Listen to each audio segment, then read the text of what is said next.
In 1967, an old man from the very bottom of New Zealand rode a motorcycle he'd built in a shed across the Bonneville Salt Flats and set a world record that still stands today. If you've been here a while, you know that story. His name was Burt Munro. Here's what almost nobody tells you. Burt Munro had a fan, a kid growing up a few hundred miles north in a city called Christchurch, who idolized him. A boy who couldn't read a page of a school book unless somebody read it out loud to him first, because he was badly dyslexic, and who got through his exams by talking while someone else wrote his answers down for him.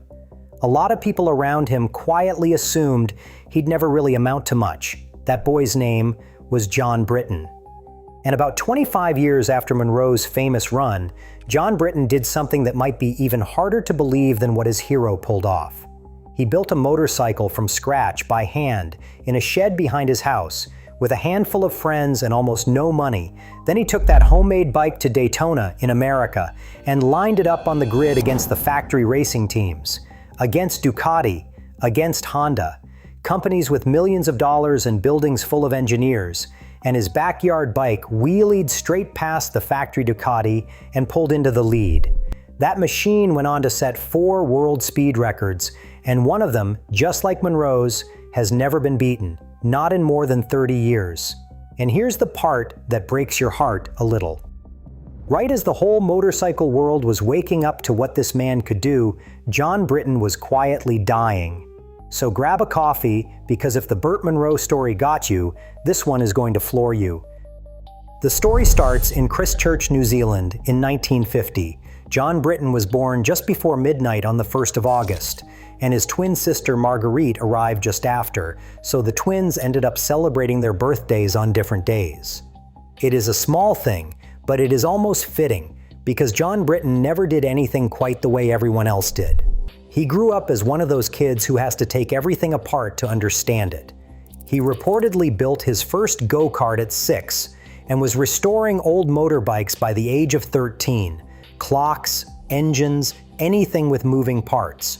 He learned with his hands, which was lucky because the classroom was close to a nightmare for him. Britten was severely dyslexic at a time when schools had almost no idea what that was or what to do about it. Words on a page just would not behave. He needed someone to read his exam questions out loud to him, and someone to write his answers down as he spoke them. Imagine trying to become an engineer, one of the most technical careers there is, when reading a manual is physically exhausting. Most people in that position get quietly told to lower their sights. Britten went around the problem instead. If he could not absorb an idea by reading it, he'd absorb it by building it, and he turned out to have a mind that could see a finished machine in full before he'd made a single part of it. As a teenager, he restored a 1927 Indian Scout, the exact same make of bike Burt Munro spent his whole life obsessing over, along with a derelict old truck, and drove himself to school in them. He studied engineering the hard way, at night school, then worked as a draftsman learning mold making and metalwork. For a while, he even went to England and worked on engineering for the motorway network, and he never sat still. Over the years, he designed buildings, he blew and shaped glass into lighting, he sold his art, he ran a property business. He survived a hang glider crash and a jet boat sinking. He was, by every account, a restless, charming, relentless polymath who was good at an almost unfair number of things.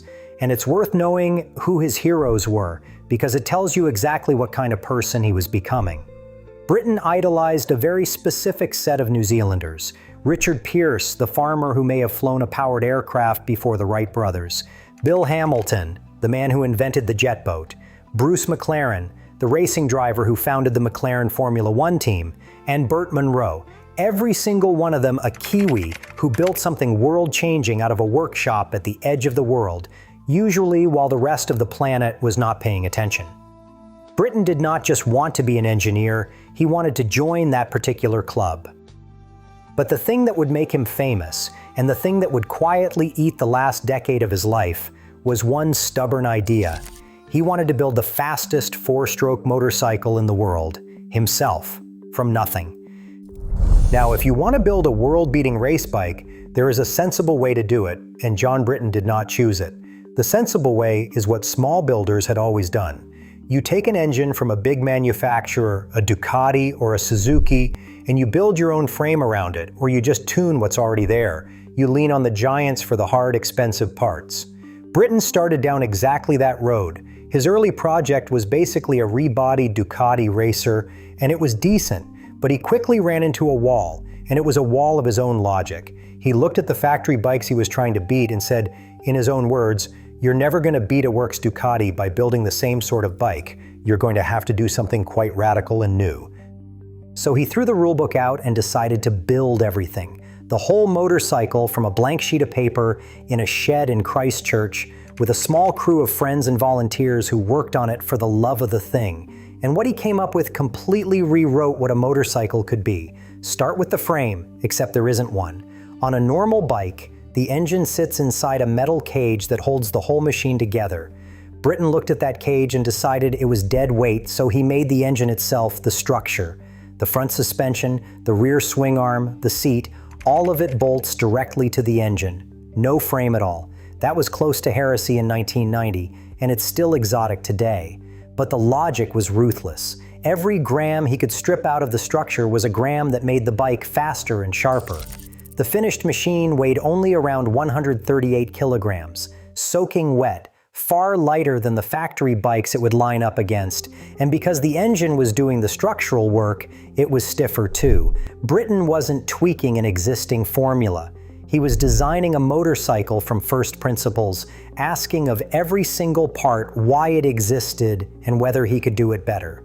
Then the materials. Britten built huge sections of the bike, the bodywork, the wheels, the swing arm, out of carbon fiber, the featherlight composite that was still cutting-edge aerospace technology at the time. He didn't buy it finished. He and his team taught themselves to lay it up and shape it by hand. He threw out the normal telescopic front forks too, and replaced them with a double wishbone front end, a design borrowed more from racing cars than motorcycles, that kept the bike stable under hard braking. He moved the radiator to under the seat instead of up front, to clean up the airflow. He built in electronic data logging so the bike could tell him exactly what was happening at every point on the track, years before that became normal on race bikes. And at the heart of it sat a 999 cubic centimeter V-twin engine that Britten designed and largely hand-cast himself, making around 166 horsepower. None of this happened overnight. This was roughly 12 years of work, one evolution after another, a series of ever more radical machines, each one closer to the idea in his head, until it finally became the bike the world would come to know as the V1000. He did all of this, remember, as a man who couldn't comfortably read a technical book. He compensated the way he always had, with astonishingly detailed hand drawings, working the entire machine out on paper and inside his own head. And he did it nearly broke. Next to a factory, his budget was pocket change. His sister Dorinda later said the most remarkable thing about him wasn't even the engineering. It was that he could make people believe. People who would never normally have done what they did came and helped him, she said, because they believed in the dream. That is how the thing actually got built. A group of ordinary people in a shed buying into one stubborn man's vision. There's a story that sums the whole operation up. On an early trip to Daytona, the bike turned up without a muffler, which the officials wouldn't allow. So one of the team walked off, bought a can of baked beans, ate the beans, punched a row of holes in the empty can, and wired it over the exhaust. The Americans took one look at this crew from the other side of the world and, out of what must have been a mix of disbelief and respect, let them run. Which brings us to the reason anyone outside New Zealand knows the name Britten at all, Daytona. Daytona International Speedway is a vast, banked American superspeedway, the kind of place where speeds climb toward 300 kilometers an hour. Every year it hosted a race called the Battle of the Twins for V-twin motorcycles, and that meant the factory teams, Ducati especially, with full budgets, full crews, and decades of racing pedigree. This was their turf. And into that, in the early 1990s, walked John Britten and his shed bike. The first outings were rough and honestly premature, but even then, people noticed. The Britten was unlike anything else on the grid. It looked like it had landed from the future, all smooth green and blue carbon fiber where everyone else had tubes and fairings, and it was fast. In fact, one of the early Britten bikes stunned the whole paddock at Daytona by finishing second and third against the full factory efforts of Ducati, Honda, and Harley-Davidson. Machines from a shed in New Zealand beaten only by the giants, and not by much. Word started to spread that there was a genuine giant killer coming out of New Zealand. Then came the run that turned into legend. At Daytona in 1992, with New Zealand rider Andrew Stroud on board, the V1000 took the fight straight to the factory Ducatis. In front of the entire paddock, Stroud rolled the throttle on, and the homemade Britten lifted its front wheel and wheelied past a factory Ducati straight into the lead. A bike built in a backyard, pulling a wheelie as it passed the best that a legendary Italian factory could field. It led the race. It looked for lap after lap like the impossible was really going to happen. And then, with the finish in sight, on the penultimate lap, the bike rolled to a stop. It wasn't the engine Britten had cast by hand. It wasn't the frameless chassis or the carbon fiber. It was a small, bought-in electrical part, one of the few things on the whole machine he hadn't made himself, that failed and cut the bike's power. The one component he'd trusted to somebody else was the one that let him down. 2 laps from a historic win. Andrew Stroud just called it heartbreaking. But the story didn't stop there. Just 3 weeks later, in Holland, at the Assen round, the Britten took its first international win. The concept was proven, and over the next few years, the bike that had broken everyone's heart at Daytona went back and simply took over.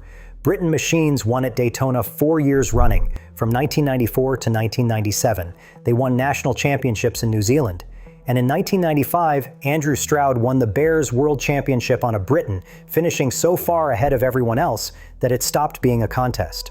A handful of people in a shed at the bottom of the world had built a motorcycle that beat the factories on the factory's own ground again and again for years.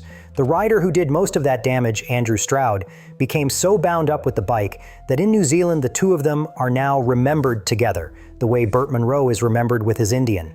And true to the whole spirit of the thing, Stroud has spent the years since quietly playing down his own part and talking up the machine and the man who built it. If a group of nobodies outbuilding the biggest names in the business is your kind of story, that's basically the whole reason this channel exists. So take a second and subscribe, because the giant killing on the track was only half of what this bike did. The other half happened in a straight line against the clock, and it produced numbers nobody has touched since. While the Britten was winning races, John Britten also pointed it at outright speed. In 1993, the V1000 went after the official world speed records for motorcycles of 1,000 cubic centimeters and under, the very same class Burt Munro had chased decades earlier. It didn't set one record, it set 4.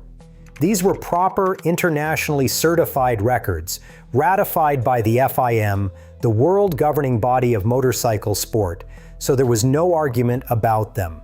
With rider John White, the Britten took the world standing start quarter-mile record at 134.617 miles an hour, the standing start mile at 213.512 miles an hour, the standing start kilometer at 186.245 miles an hour, and the big one, the flying mile at 188.092 miles an hour. It set a flying kilometer mark in the same session for good measure. Sit with that flying mile number for a second, because it's the one that matters most. 188 miles an hour on a motorcycle built by hand in a shed in 1993. And that record in that class has never been broken. More than 30 years later, it still stands. Now think back to the last video. Burt Munro's under 1,000 cubic centimeters record, the one he set on his shed-built Indian, was just over 184 miles an hour, and it still stands too. So here's the thing that should give you chills. 2 men from the same small country, working in 2 different sheds a generation apart, each built a machine that set a world record in the same class. And both of those records are still standing today, decades later, unbeaten. Munro at 184, Britten at 188. It is almost as if New Zealand quietly owns this one corner of the record books, through two stubborn men who refused to buy their way to the top and built their way there instead. And to be clear about how absurd that flying mile number really is, 188 miles an hour is quicker than most road-legal superbikes will manage straight off a showroom floor, and Britten hit it back in 1993 on a machine assembled by a small group of people in a shed, running an engine cast by a man who had to have his exam papers read aloud to him. The best-funded factories on Earth, with wind tunnels and test riders and effectively unlimited budgets, have had 3 decades since to beat it. Not one of them has managed to take that record off him. And Britten wasn't finished dreaming. He was already sketching his next machines. He was even working on a design to relaunch the Indian Scout, the very mark his hero Munro had made immortal. The kid who idolized Burt Munro was, at the height of his powers, reaching back to close the circle. He never got the chance. Somewhere around 1994, John Britten noticed that a small mole on his arm had changed shape.